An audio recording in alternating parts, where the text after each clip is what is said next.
The relegation battle.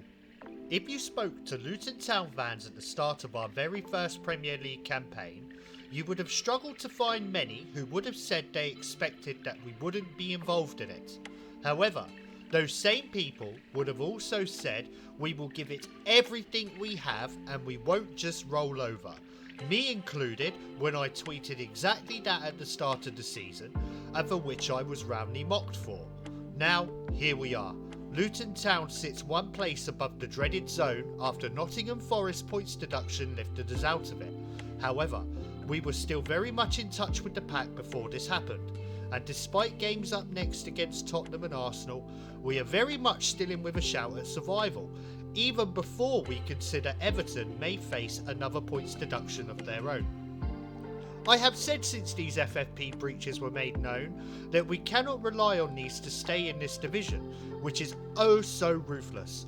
We have to convert our own points so we are comfortable come May.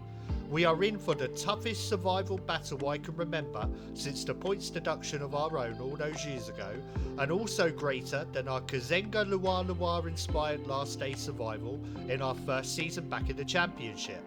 The discourse around our January transfer window has been blindingly obvious to all who dwell on Luton Town social media, but now is the time to lay that to rest.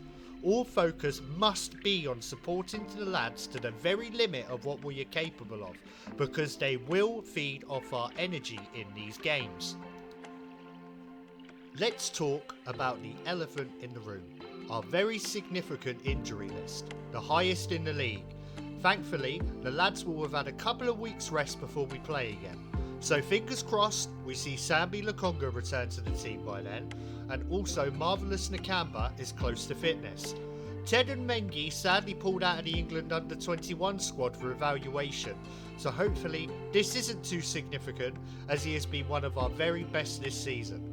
Losing Elijah Adebayo for potentially the rest of the season is also a massive blow, no dressing that up. But thankfully for us, scoring isn't where we have any problems, as we are currently on a 17-game streak of consecutive games which we have done so.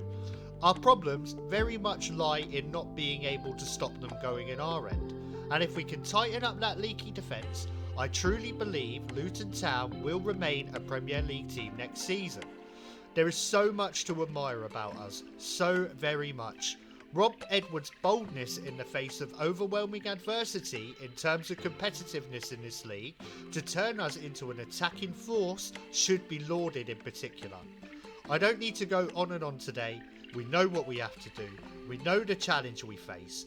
But whether Luton Town are a Premier League team or a Championship team next season, one thing is for sure. Luton Town's upward trajectory won't be stopped. You can count on that.